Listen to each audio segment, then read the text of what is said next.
Así que hoy vamos a hablar de algo muy importante y vamos a hablar de la presencia de Dios, cómo nos ha bendecido. ¿A cuántos el Señor les ha bendecido?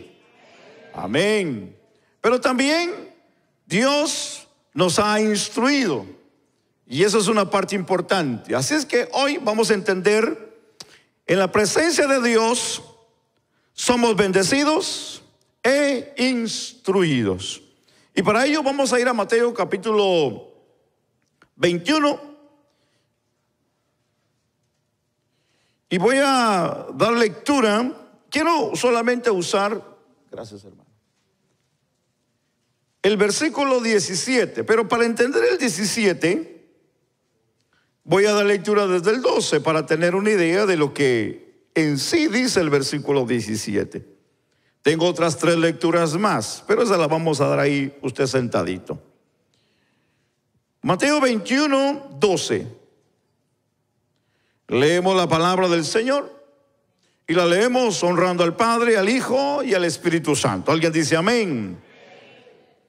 Dice la Biblia: y entró Jesús en el templo de Dios y echó fuera a todos los que vendían y compraban en el templo, y volcó las mesas de los cambistas y las sillas de los que vendían palomas, y les dijo: escrito está, mi casa, casa de oración será llamada, mas vosotros la habéis hecho cueva de ladrones.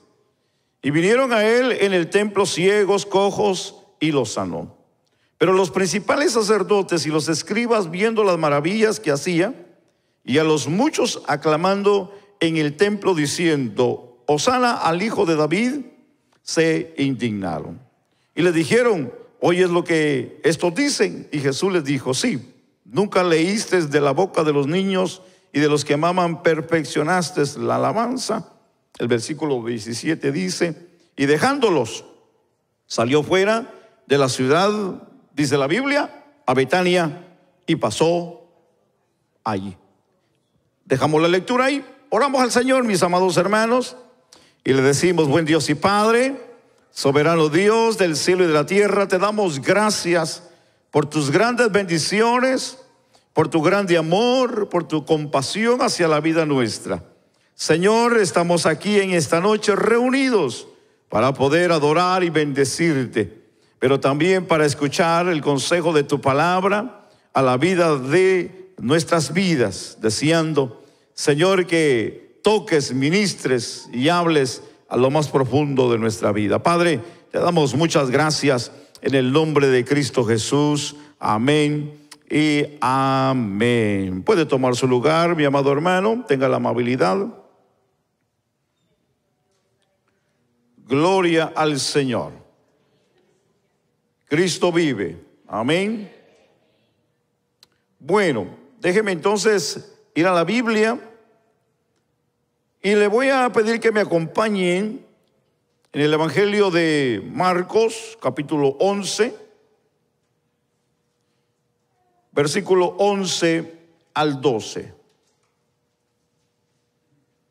Marcos 11, 11 y 12.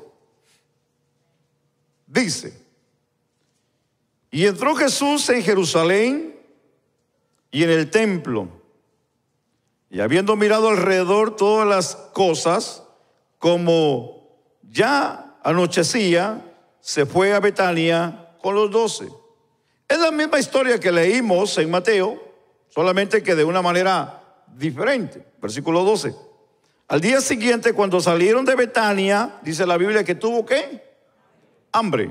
No deje de mirar la ciudad de Betania, Jesús, y lo que él hizo en esos lugares.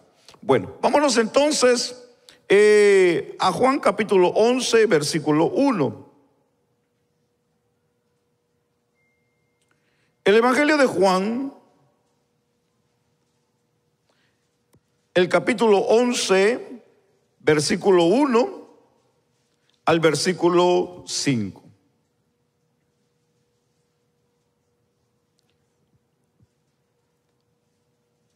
Estaba entonces enfermo uno llamado Lázaro, y usa una vez más de Betania, La aldea que era ¿de quién? De María y de Marta, su hermana. María, dice la Biblia, cuyo hermano Lázaro estaba enfermo, fue la que ungió al Señor con perfume y le enjugó los pies con sus cabellos. Enviaron pues las hermanas para decir a Jesús: Señor, he aquí el que amas está enfermo. Oyéndolo Jesús dijo: esta enfermedad no es para muerte, sino para la gloria de Dios, para que el Hijo de Dios sea glorificado por ella. 5. Amaba Jesús a Marta, a su hermana y a Lázaro, dice la Biblia. Entonces, aquí en esta parte interesante de la Biblia, estamos considerando de que Jesús, cuando él en su ministerio predicaba, él mucho visitó Jerusalén, pero también estamos leyendo unos versículos que también visitaba otras ciudades, otros pueblos. Vamos a ponerlo de esta manera porque no era una ciudad, sino pueblos. Y ahí podemos notar que él tenía personas que a él le gustaba mucho visitar. No perdamos el enfoque en esa parte, por favor. Pero entendamos aquí, y lo voy a sacar del pensamiento por un momento, y entendamos que para Dios no hay nada difícil. ¿Alguien dice amén? Y sin duda, como está escrito, todo aquel que confía, dice la Biblia, en él no será avergonzado. Torre fuerte es el nombre del Señor, a él, dice la Biblia, correrá el justo y no será avergonzado. Eso es maravilloso.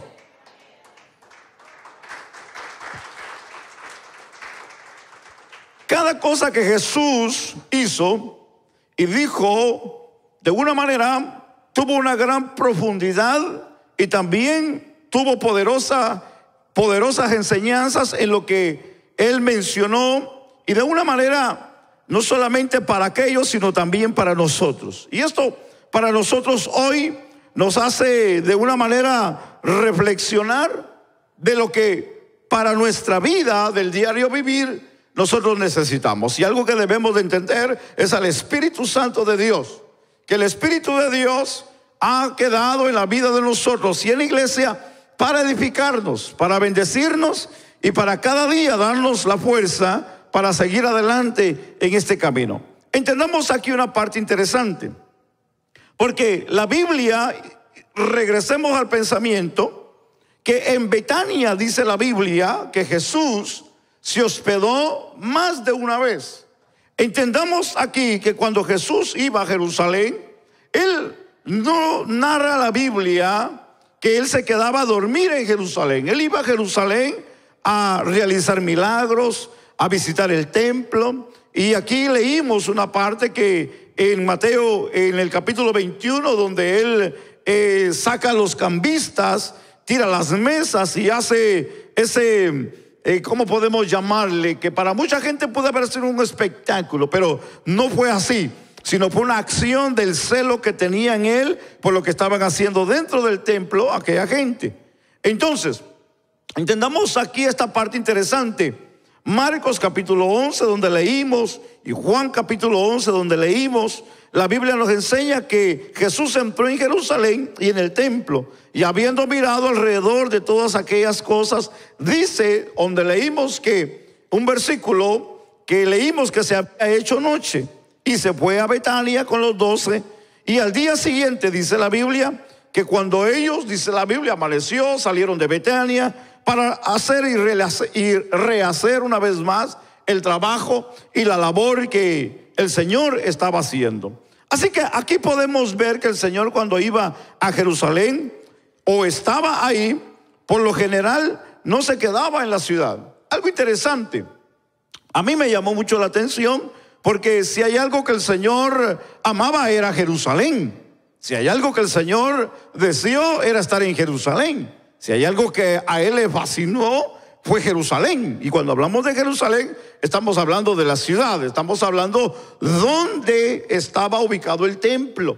Quiere decir que para Jesús la casa, y vemos y leímos un versículo que lo llenó el celo del Señor por lo que se estaba haciendo dentro de la casa. Entonces para él era importante Jerusalén. Pero algo que a mí me llamó y me llama la atención es que el Señor en la Biblia no menciona que él se quedaba a dormir o vivió en Jerusalén, sino que él visitaba otras aldeas, visitaba otros lugares cuando él llegaba a Jerusalén. Y esta parte es interesante. Leímos en la Biblia que él visitaba mucho una familia, visitaba a 3 hermanos, y se componían ¿de quién? De Lázaro, de Marta y de María.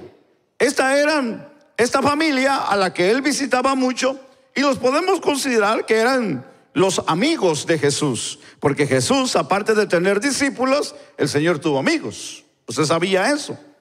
Entonces aquí es interesante pensar que en esta aldea, cerca de la ciudad, eran tan pequeñas estas poblaciones, pero al Señor le gustaba visitarlas, y no solamente visitarlas, sino que la Biblia dice que él se quedaba ahí, y también dice la Biblia que él comía ahí. Así que 2 cosas él hacía: dormía y comía, y le fascinaba estar ahí con ellos. Jesús, cuando vemos que también dice la Biblia en unos versículos que leímos, que pasó en Betania y ahí se quedó aquella noche, nos recuerda la importancia de aquí, de algo muy importante, y es de la presencia de Jesús en aquellos hogares. Jesús visitaba esas casas, a Jesús le gustaba llegar a esos lugares, y podemos preguntarnos, ¿pero por qué? ¿Por qué al Señor le gustaba visitar mucho estos hogares? Yo le hago la pregunta a usted, y yo pienso que todos haríamos lo mismo. Donde nos tratan bien, yo pienso que nos gustaría regresar otra vez, ¿verdad, hermanos? ¿Verdad que sí? Cuando usted visita a un familiar, cuando usted va de viaje, cuando usted se hospeda en un hotel, cuando usted va a visitar a alguien que tenía mucho tiempo de no verlo y lo recibe bien, a usted le dan ganas de regresar otra vez. Claro que sí. A mí me darían ganas de regresar otra vez. Pero si hay alguien que no nos trata bien, hermano, ahí no hay que regresar, pues, definitivamente. Bueno, yo no regresaría, hermanos, solamente por causa, ¿verdad?, o razón del destino, que me volviera a topar otra vez con el lugar, pues no me quedaría de otra. Decir, bueno, voy a volver a entrar a comer aquí porque hay otro lugar más lejos y tengo hambre, solamente por así decirlo. Porque si hay algo que nosotros, hermanos, no volvemos a un restaurante, es donde nos tratan mal, y donde nos dan fría la comida, y donde no le echan sal, y donde no hay chile y menos tortilla, ¿verdad que sí? Para los tortilleros. Entonces no regresamos más a ese lugar. Pero Jesús, vemos que a Jesús le gustaba regresar a esa casa. A Jesús le gustaba regresar a ese lugar y visitar a esta familia y platicar con ellos. Y de alguna manera él se sentía bien, y también los de la casa se sentían bien. Entonces esto para nosotros nos hace pensar que la presencia de Jesús era para ellos de mucha importancia, que cuando Jesús llegaba era algo importante para ellos, y ellos se sentían bien con Jesús y Jesús se sentía bien con ellos. Qué maravilloso y qué bonito es cuando Jesús visita nuestros hogares y Él se siente bien en nuestros hogares y nosotros nos sentimos bien con Jesús. Qué bonito es cuando Jesús visita esta casa y nosotros nos sentimos bien con Jesús y Él se siente bien con nosotros. Y si Él se siente bien con nosotros, Él nos va a seguir visitando 1 y 2 y 3 y 4 y 5 y todas las veces que nosotros queramos que Él esté con nosotros. Pero en algún momento de la vida Él probablemente, ¿verdad?, pueda llegar a sentirse un poquito mal, pero eso no es cuestión de Él, sino es cuestión de nosotros. Y esa es de la manera como acabo de explicar, que muchas de las veces es la razón y la causa del trato que nosotros demos a la persona. Si nosotros no damos un buen trato, definitivamente la persona no regresará. No importa qué tan bonito sea el lugar, no importa qué tan grande sea el lugar, no importa qué tan rico huela el lugar, no importa qué tan aseado esté el lugar, no importa qué tan nuevo esté el lugar, si tiene mármol, si tiene cristal, si tiene de lo mejor, si tiene buena madera, caoba, oak, de lo mejor, no importa, eso no es, eso es secundario, sino lo importante es cómo lo reciben y lo tratan a uno. ¿Me explico?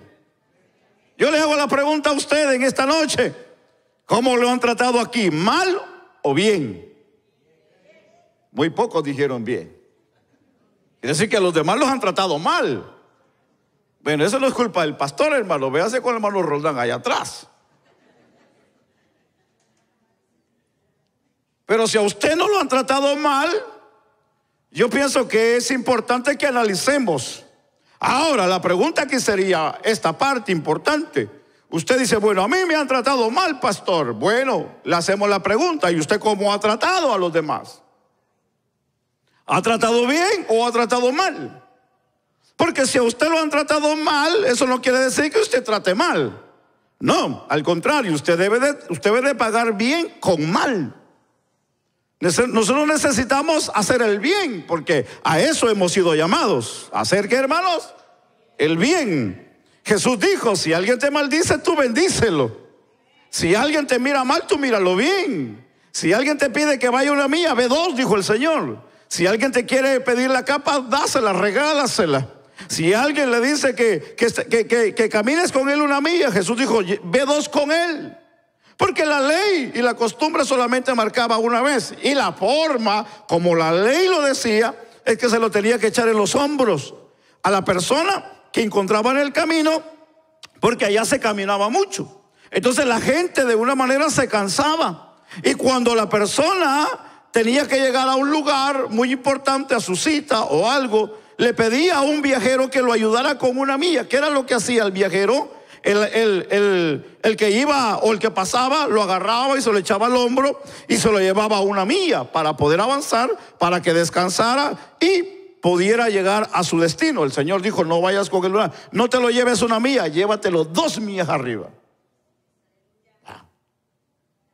Esto es maravilloso, porque cuando nosotros hablamos de lo que es la presencia de Jesús, hablamos de la presencia transformadora. Porque si hay algo que a nosotros nos ha marcado la vida, es lo que Jesús ha hecho en nosotros. Y lo que Jesús ha hecho en nosotros es que ha transformado y ha cambiado, ha regenerado y nos ha hecho una nueva criatura. Yo le hago la pregunta: ¿a usted el Señor lo ha hecho una nueva criatura? Le voy a hacer la pregunta una vez más. ¿A cuántos de aquí el Señor los ha hecho una nueva criatura? Amén. Mire, yo tengo, hermano, ya paso de 35 años sirviendo al Señor. Por la gracia bendita del Señor, hermano, no he pensado regresar a la vida de antes. Doy gracias a Dios que Dios me ha dado la fuerza, porque no ha sido por mi fuerza. No crea, el enemigo ha tratado de muchas formas, de muchos medios, y tal vez usted dirá: bueno, pastor, y sí, lo ha tentado. Mire, hermano, ya de viejo, hermano, el enemigo lo sigue tentando a uno.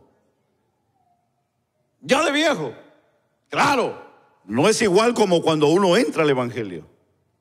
El joven es tentado, y a veces piensa que cuando uno ya es adulto, piensa que uno no es tentado por el enemigo. No, todos tenemos tentaciones en la vida. Cuando yo entré al evangelio, para mí era algo maravilloso, perfecto, emocionante, así podemos llamarlo. Y cuando entré al evangelio, yo fui impactado por lo que Dios hizo en mi vida. Pero fíjese que algo pude entender, no en el momento, sino al pasar los años. Y es que hubieron cosas que el Señor no las quitó del todo, no porque Él no sea perfecto para cambiarlas y transformarlas. Porque si hay algo que yo soy testigo, es que el Señor me quitó el deseo de fumar, me quitó el deseo, hermano, de usar droga, me quitó el deseo de tomar. y me quitó el deseo de muchas cosas. Pero hubieron algunas cosas con las que yo batallé, y con las que yo tuve que trabajar, y con las que yo tuve que orar, y tuve que ayunar, tuve que vigilar, tuve que congregarme, tuve que luchar, y tuve que batallar en las noches, sueños, hermanos, pesadillas. Hermanos, miraba cómo el enemigo llegaba y me quería ahorcar. Hermano, yo no la tuve fácil, pues. Yo miraba que salía el demonio de las paredes, hermano, para quitarme la vida. Los miraba salir de la tierra, los miraba que brincaban, hermano, del techo, durmiendo, pues. No lo quiero asustar. Usted dirá, el pastor está viendo muchas películas, ¿verdad? Raras.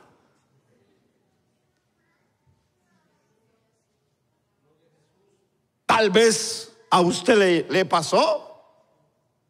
Hermano, a mí me llegaban a levantar en la cama, hermano, casi 2 metros de alto. Si uno, hermano, yo le estoy hablando de 35 años, pues. Y cuando yo entré al evangelio, hermano, eso era fuego, eso era poder, eso era gloria. No es que no le estoy diciendo que esto no existe, no, eso todavía está. El problema es de que muchas de las veces nosotros no nos metemos al fuego. Entonces lo que yo le estoy diciendo es que hubieron cosas con las que yo tuve que estar peleando para que Dios me limpiara, me transformara, y oraba y ayunaba y le decía, Señor, sígueme cambiando, transfórmame, y luchando entre viento, marea, ciclón, frío, tempestad, entre crítica, entre todo, enfermedades. Señor, aquí estoy. Hermanos, han pasado muchos años. Han pasado muchos años. Y esos años, hermano, no vi en ningún momento de mis oraciones, en ningún momento de mis vigilias que yo hacía solo, en ningún momento de mis días que pasaba encerrado con el Señor sin tomar agua ni comer bocado, hermano. Encerrado, tirado, metido en un closet, hermano. Pasaba la primera noche, la segunda noche, la tercera noche, hasta que salía, hermano, y miraba la luz y decía, Dios ya cambió esa parte de mi vida. Y no, ahí seguía. Pero todo ese tiempo de búsqueda, de sometimiento, de abnegación, y de una manera buscando a Dios día con día, momento tras momento, hermano, en la iglesia, en la casa, en el trabajo, en la calle, en el vehículo, en cualquier lado invocar el nombre del Señor, aunque tal vez no lo vi en ese momento. Pero, escucha bien, al pasar los años he visto cambios. He visto cambios. Tal vez no sucedió en el momento, pero hoy yo volteo y miro atrás y puedo ver que no soy el mismo César que empecé en el evangelio. Ese tiempo de búsqueda me ha ayudado a formar mi carácter, a formar mi pensamiento, a formar mi visión, a formar mi anhelo, a formar mi deseo y a entender lo que es Dios y lo que es Dios en mi vida y en la vida del mundo. Esto es algo que nosotros cada día debemos de aprender en la vida cristiana. De que no es que hoy voy a orar y el mundo va a cambiar. No, hermano, no es así. Pero de que algo sí yo te aseguro, de que no eres el mismo cuando tú llegaste al evangelio, cuando tú te rendiste al Señor, cuando tú reconociste a Dios, no eres el mismo. ¿Sabes por qué? Porque la presencia de Dios, hermano, provoca cambios, provoca despertar, provoca bendición, provoca gloria, provoca vida, provoca restauración, provoca cambios a la vida del hombre. Tal vez no en el momento como queremos verlo, pero en el ámbito espiritual Dios está cambiando, está rejuveneciendo, está, aleluya, fortaleciendo el pensamiento, el corazón y el espíritu del hombre. Así es que el poder tener una vida con Dios es cuestión de tiempo.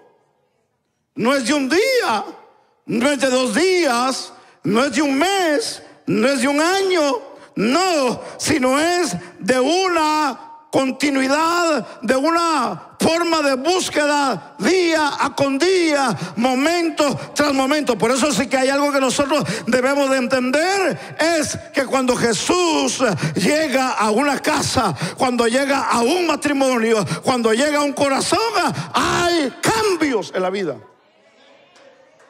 Hay transformación.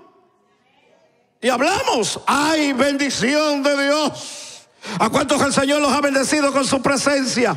No estoy hablando monetariamente, no estoy hablando económicamente, no estoy hablando del carro, de la casa, de la ropa, del dinero, del trabajo y de todo lo que pueda tener. No, estoy hablando de la presencia de Dios en la vida suya, en la vida de su familia, en la vida de sus hijos, en la vida de su casa. Donde usted camina, donde usted va, ahí está Dios. Cuando usted habla, siente a Dios. Cuando usted ora, siente a Dios. Cuando usted se sienta con Él y da gracias, siente a Dios. Cuando usted se duerme, siente a Dios. Cuando usted camina por las calles llenas de maldad, de pecado, siente a Dios.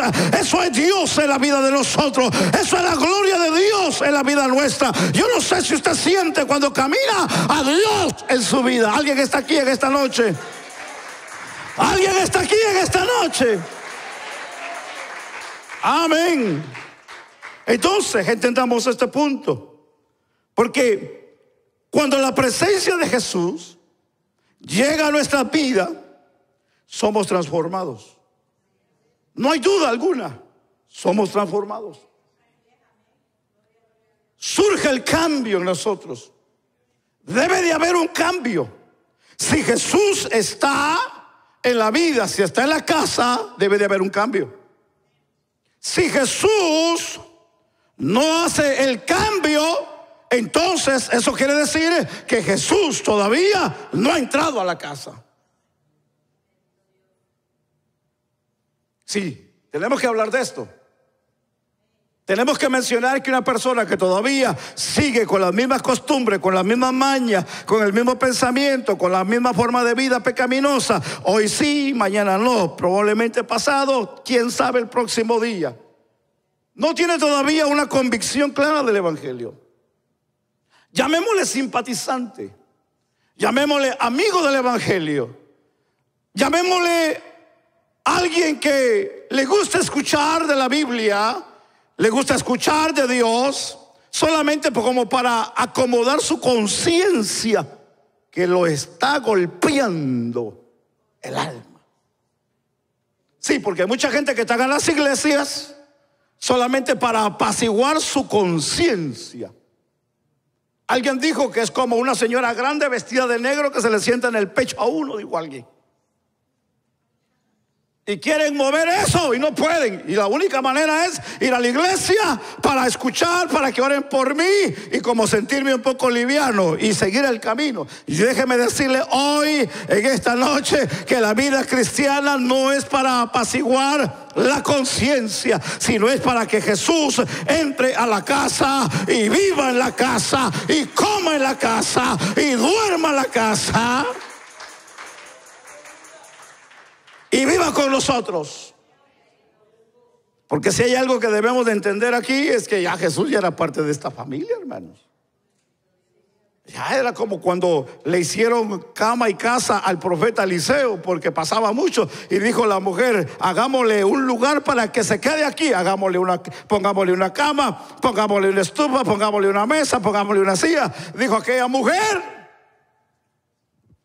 Y cuando el profeta se dio cuenta de lo que aquella mujer había hecho, porque pasaba siempre por ese camino y visitaba su casa, y dice la Biblia que aquella mujer no tenía hijos. ¿Se recuerda la historia? Y cuando aquella mujer entra y le dice a aquella mujer: para esta misma fecha, le dijo, tendrás un hijo.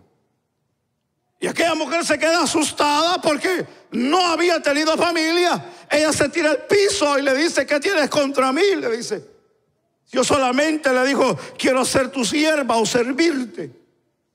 Si hay algo que nosotros debemos hoy de considerar, es la presencia de Jesús en nuestras casas. ¿Alguien dice amén? Y como hemos visto y hemos leído los pasajes anteriores, esta aldea es Betania. Y nuevamente, yendo Jesús de camino, entró, dice la Biblia, y se hospedó en la casa de Marta. Y ahí su hermana María, dice la Biblia, que se sentó a los pies del maestro para escuchar la palabra. Mientras dice la Biblia que Marta se afanaba con los quehaceres, dice la Biblia, ¿de qué? De la casa, del hogar. Y aquí podemos entender una parte, que Jesús se sentía cómodo en esa casa. El predicar la palabra, el hablarle del amor, el hablar de la misericordia, el hablarle de aquellos grandes ejemplos y propósitos a la vida de ellos. Pero como se comía y se tenía que comer, y que llegaban las horas de comida, la Biblia dice que había alguien, hermano, que estaba en la cocina. Pero también dice la Biblia que había alguien más que, a pesar de que necesitaba comer y necesitaba ir a ayudar y sabía su responsabilidad, decidió mejor sentarse a los pies de Jesús. Aunque podemos entenderlo aquí, incluso aquí Marta, en su afán, porque si hay algo que debemos de entender aquí de Marta, es que Marta se preocupaba por todo y quería tener todo listo y quería atender al maestro como él se lo merecía. Claro, estaba bien. Eso era lo que a Jesús le gustaba, que lo atendieran y él poder sentirse bien. Pero en este cuadro de la Biblia es fascinante entender de que se puede notar y se puede ver de que Jesús alabó más la actitud de María por el sentarse y escuchar la palabra de Dios. Aunque notemos que Jesús también iba a recibir la bendición de la comida. Así que si Marta estaba cocinando, Jesús iba a ser beneficiado. Pero aquí la Biblia nos enseña algo totalmente diferente en esta historia. A pesar de que María quiso corregir a Jesús, Marta, quiso corregir a Jesús, diciéndole, le dice, Señor, mira, yo aquí estoy afanada, cocinando, preparando, cortando y haciendo tanta cosa. Y mira, mi hermana ahí está sentada sin hacer nada. Aparentemente estaba sin hacer nada. Pero Jesús corrige esa parte y le dice, no es así, Marta. Le dice, ella ha elegido la mejor parte. Y uno dirá, bueno, ¿cómo es que el Señor, verdad, tomó esa actitud o ese camino o esa decisión, el decirle que María tomó la mejor parte, cuando en realidad estaba ya la hora de llegar la comida y se tenía que servir la comida porque Jesús iba a tener hambre? Y Marta estaba afanada porque quería tratar bien a Jesús, atenderlo bien, porque el enfoque era Jesús ahí. Pero Jesús exhorta esa parte. Incluso Marta quiere como de una manera aprovecharse y darle órdenes a Jesús. Y de una manera querer manipular el ambiente para que de una manera ella se saliera con la suya y que las cosas se fueran y se llevaran a cabo como ella las había así marcado o estipulado en su pensamiento. Pero como Jesús conoce bien el corazón y conoce las intenciones y conoce la necesidad y conoce nuestras peticiones y conoce lo que nosotros todos los días necesitamos en la vida, como he mencionado anteriormente, hermano, me parece que fue el domingo, de que hay cosas que para nosotros pueden ser importantes, pero para Jesús no las son en ese momento. No es que Él se olvide de nosotros, no es que Él no quiera bendecirnos, no es que Él quiera tal vez hacernos sentir mal. No, hay cosas que muchas de las veces, hermanos, las prioridades, los que son prioridad para nosotros, para el Señor no las son en ese momento. Entonces, cuando Dios está para bendecirnos y para darnos, Él lo va a hacer en cualquier momento y lo hará. Pero hay momentos donde el Señor quiere que nos sentemos para aprender. Hay momentos donde el Señor dice: siéntate porque te quiero enseñar algo. Necesito que escuches. Abre bien los oídos, abre bien los ojos, porque te quiero enseñar algo que nunca has visto. Necesito enseñarte, corregirte, disciplinar tu vida espiritual. Porque hay gente que tiene muchos años en el evangelio, pero no tienen disciplina. Hay gente que tiene años en el evangelio, pero no saben escuchar la voz de Dios. Hay gente que tiene muchos años en el evangelio, pero no tienen una buena actitud o un buen principio espiritual. Todo es bueno, pero cuando Dios va a hablar, hay que callar y hay que escuchar. Cuando Dios va a hablar, necesitamos dejar todo para que Dios nos hable. Cuando Dios no va a hablar, necesitamos, hermanos, cerrar ojos, cerrar todo, cerrar puertas, hermanos, y meternos a lo privado y a lo escondido de Dios, para que Dios nos hable. Como Dios nos puede hablar en privado, como Dios nos puede hablar en público, como Dios nos puede hablar a través del profeta, como Dios nos puede hablar a través de una ave, como Dios nos puede hablar a través del líder, como Dios nos puede hablar a través del aire, como Dios nos puede hablar a través de un sueño. Dios nos puede hablar a través del inconverso, a través del niño, a través del joven, a través de lo que está sucediendo. Pero de que Dios habla, hermanos. ¿Usted cree que todo lo que está pasando, Dios no nos está diciendo algo a la iglesia y al mundo? Claro que sí. El problema es que nos vamos más por el sentimiento y por el dolor y todo lo que está pasando. Claro, hermano, ¿quién no se va a doler pues de lo que está pasando? ¿Quién no se siente mal? ¿Quién no le dan ganas de llorar o hacer algo, esconderse, hermano? Pero hoy me resonaba una palabra fuerte mientras trabajaba. Y el Señor me martillaba esa palabra fuerte. Y me decía: no se turbe vuestro corazón, ni tenga miedo. Eso me martilló todo el día hoy. No se turbe vuestro corazón, ni tenga miedo. Yo me agachaba y escuchaba: no se turbe vuestro corazón, ni tenga miedo. Agarraba la cinta para tapear y me venía esa palabra. Agarraba la pistola para pintar y me venía esa palabra. Hermano, me sentaba a comer y me venía esta palabra. Porque si hay algo que debemos de aprender, es a escuchar la voz de Dios en la vida.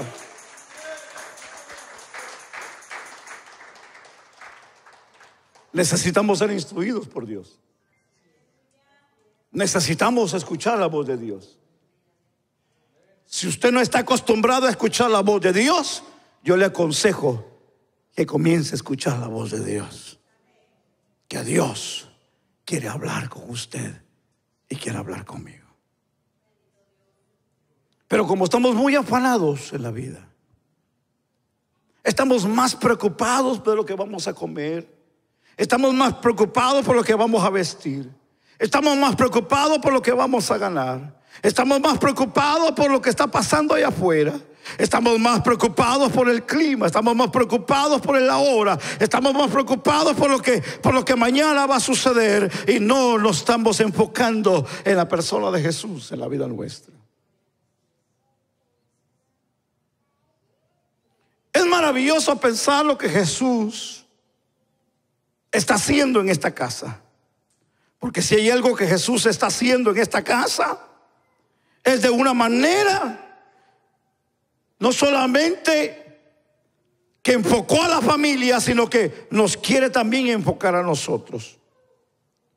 Y aquí entender esta parte de corrección nos enseña algunas veces por nuestro activismo, ansiedad o por nuestra manera de pensar, y concluimos que Jesús está actuando de una manera muchas de las veces equivocadamente, pero Dios sabe muy bien lo que hace y más bien debemos de aprender de Él. Hay algo que debemos de reflexionar en esta parte importante de la vida. Y es que hoy para nosotros debemos de entender lo que significa para nosotros Betania, lo que para Jesús significó y lo que para esta familia significó Betania. Para nosotros debe de importarnos, a pesar de las preocupaciones, a pesar de lo que el mundo pueda decir, a pesar de lo que se pueda hoy publicarse a través de los medios y de todo lo que pueda pasar en la vida. Nosotros hoy necesitamos entender lo que Betania hoy para nosotros puede significar. Porque si hay algo que Betania hoy nos quiere enseñar, de una aldea tan pequeña, de un lugar tan insignificante, de algo que tal vez no era importante para aquella gente, pero para Jesús sí era importante. Y es que si cuando para nosotros hoy Betania es importante, debe de ser importante la transformación, debe de ser importante, hermano, el tener la visión clara de quién es Jesús. La importancia de saber lo que es Betania para nosotros es entender que Jesús quiere estar en medio de nosotros. Si para nosotros hoy Betania significaría, hermano, la presencia de Dios, yo quiero estar en Betania, yo quiero estar donde Jesús está, donde Jesús visita, donde Jesús camina, donde Él está siempre. Yo anhelo estar donde Jesús está, hermanos. Por eso que si hay algo que yo necesito de Jesús, es aprender de Él. Porque cuando estoy con Jesús yo aprendo. Cuando yo camino con Jesús yo aprendo. Cuando yo vivo para Él yo aprendo. Cuando yo pienso en Él, yo aprendo. Pero cuando yo me descuido de Él, hermano, dejo de aprender. Cuando quito mi mirada de Él, dejo de caminar con Él. Cuando ya no hago las cosas que debo de hacer, dejo de orar, dejo de asistir a la iglesia, dejo de buscar a Dios en intimidad. Lógico, hermano, algo tiene que pasar, y no es bueno sino malo en la vida. Pero cuando yo comienzo y aprendo, hermano, a caminar donde está el Señor, yo entenderé que Betania es el lugar para mí, que es el lugar que yo deseo caminar, donde está Jesús, porque donde está Jesús yo voy a aprender. Si hay algo que María aprendió, fue sentarse a los pies de Jesús. Yo necesito sentarme a los pies de Jesús, hermano. Yo necesito sentarme a los pies de Jesús. Mire, hermano, si hay algo que yo he aprendido, es escuchar. No importa si es niño, si es joven, si es adulto, si no tiene una homilética, o si no tiene una buena hermenéutica, o si no tiene, hermano, una teología desarrollada, hermano, exacta en lo que es el estudio, conocimiento de Dios. Pero lo que a mí me fascina escuchar es el corazón de aquel que predica la palabra.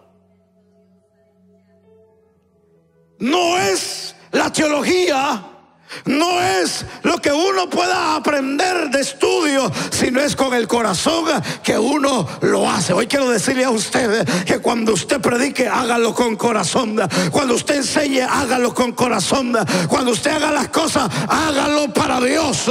Porque si hay algo que usted y yo vamos a edificar, es cuando lo hacemos para Dios, hermano.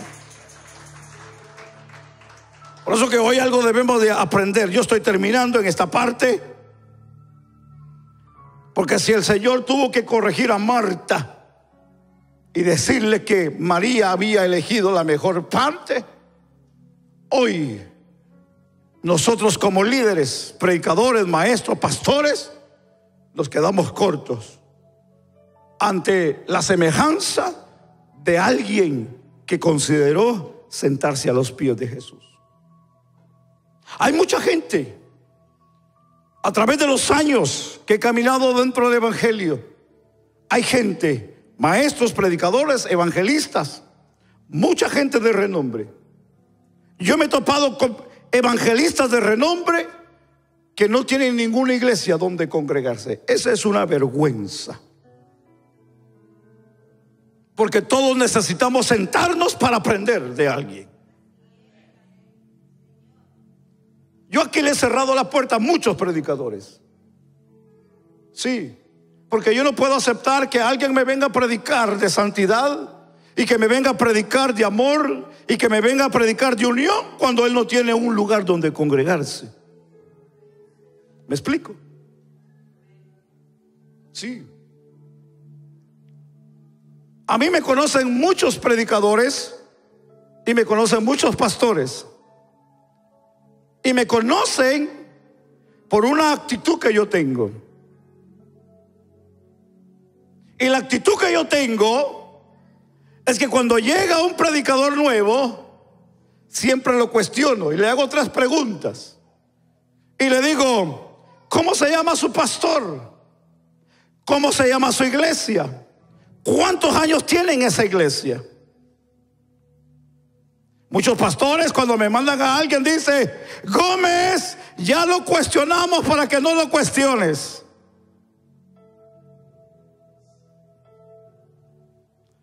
Porque si hay algo que nosotros debemos de hacer es hacer bien las cosas, hermano. Porque el que aprende bien va a enseñar bien. ¿Alguien está aquí? Porque el que sabe amar va a aprender a amar a otros. El que aprende bien va a enseñar bien. ¿Alguien está aquí en esta hora? Hermano, yo doy gracias a Dios, porque a mí me tocaron personas que me agarraron bien jovencito dentro de la iglesia. Y estoy hablando de gente adulta, gente grande, gente mayor. Joven, escucha. Muchas de las veces, si no estamos en contra, Dios bendiga a los maestros, porque hay que usar a los maestros jóvenes y eso es bueno. Pero a mí, en lo personal, me trabajó todo lo contrario. A mí me trabajó más con la gente adulta, ancianos. Mis maestros fueron pastores retirados. Imagínense. Imagínense. Cuando yo entraba a la clase, cuando yo entraba al lugar donde me enseñaban, decía, ¿cómo llegaste? ¿Cómo estás? Así directa la pregunta. ¿Estás bien? ¿No pecaste hoy? Así. La cosa era seria, pues, y así es como uno aprende. Sí. Los que son de la vieja guardia, de los que venimos países, hermanos, donde nos corregían en las escuelas, ¿cómo los corregían cuando hacíamos algo que no era correcto para el profesor? Algunos traen los dedos todos torcidos, no por riumas, sino los golpes que le daban con las reglas, ¿verdad, hermano?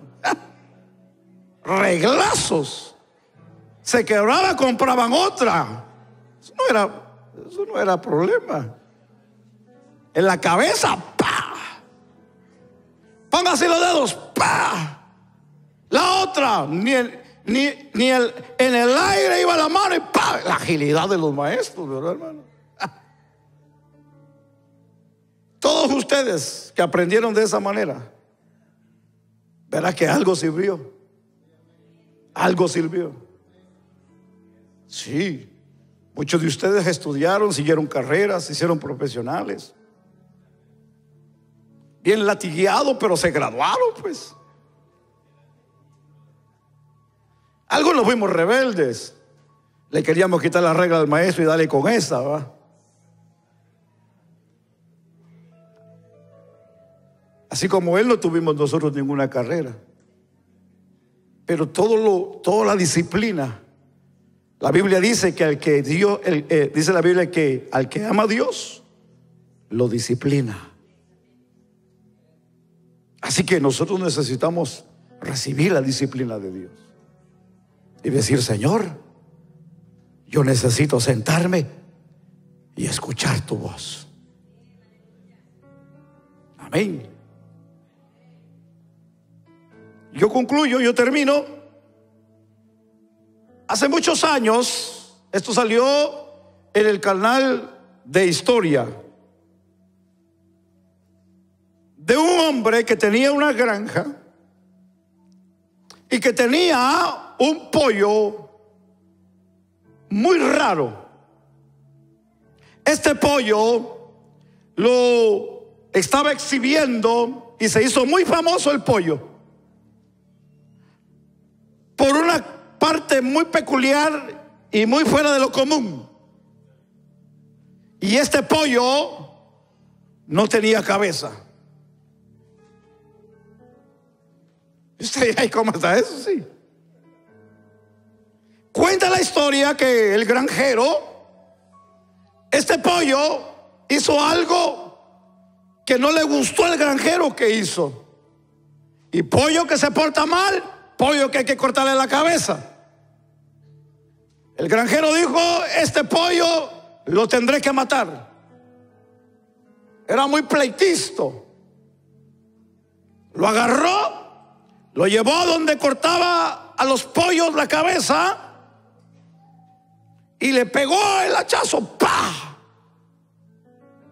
Pero increíblemente, algo que yo no sabía, es que el pollo tiene un miembro por el cuello. Aunque le corten la cabeza, si ese miembro no se lo tocan y no se daña o se sangra, el animal puede quedar con vida sin tener la cabeza. Yo no sabía eso. Yo no sabía eso. Y eso fue lo grande y lo curioso, de que le cortó la cabeza y soltó el pollo, y el pollo siguió corriendo sin cabeza. Entonces el hombre ver al pollo que no se moría sin la cabeza, también le llamó la atención y comenzó a darle cuidado. Y como le cortó, le quedó un agujero arriba, y por ese agujero le daba de comer donde tenía la vida, y ahí lo alimentaba al pollo. Algo anormal, ¿verdad, hermanos? Un pollo sin cabeza, vivo. Fue el espectáculo, era el show. Lo llevó a diferentes lugares, comarcas, a que lo presenciaran, el pollo sin cabeza. Pero un día el dueño le metió un maíz donde no tenía que haberle metido, y lo ahogó y lo mató él mismo. Hay cosas que nosotros no vamos a entender en la vida. Hay cosas que nosotros tal vez no le vamos a hallar sentido, o no le vamos tal vez a poder sacarle provecho en el momento. Y tal vez las cosas no van a tener explicación, y nos vamos a morir sin entender muchas cosas. Pero si aún así fuera, nosotros como hijos de Dios, como hijos que hemos sido cambiados, regenerados y transformados, algo que nosotros debemos de hacer cada día es someternos a la voluntad del Padre para seguir caminando en esta vida, que muchas de las veces, hermanos, lo único que nos da es dolor y dolor de cabeza. Pero cuando nosotros creemos en ese Dios maravilloso, Dios se encargará, Él peleará por nosotros, Él nos guiará por senda de rectitud, Él nos guiará, aleluya, a camino de bendición. Pero aprendamos a escuchar a Dios, aprendamos a caminar con Dios. La Biblia dice que Enoc caminó con Dios y Dios se lo llevó. Aprendamos a caminar con Dios, aprendamos a escuchar a Dios en nuestro corazón. Tal vez tu problema sea de insomnio médicamente, pero para Dios tal vez es que Dios quiere verte orar todas las madrugadas. Tal vez para ti sea un problema el tener ese dolor en tu cuerpo, Pero tal vez Dios quiere que estés clamando por ese problema, porque tal vez por ese problema es que Dios se quiere revelar a tu vida. Pablo se quejó con Dios y le dijo: ¿hasta cuándo me vas a quitar este aguijón? Y el Señor le dijo: bástate de mi gracia, le dijo, porque en la debilidad yo me glorifico. Si hay algo que nosotros debemos de aprender, es a confiar en Dios. Si hay algo que debemos de aprender, es a clamar a Dios. Si hay algo que debemos de aprender, es a depositar nuestra vida en Dios. Porque si hay algo que nosotros necesitamos saber, sea buenos o sea enfermos, pobres o ricos, vamos a llegar al cielo si le somos fieles a Dios, si servimos a Dios, si caminamos con Dios. ¿Alguien puede bendecir a Dios en esta noche? Pongámonos sobre nuestros pies en esta hora.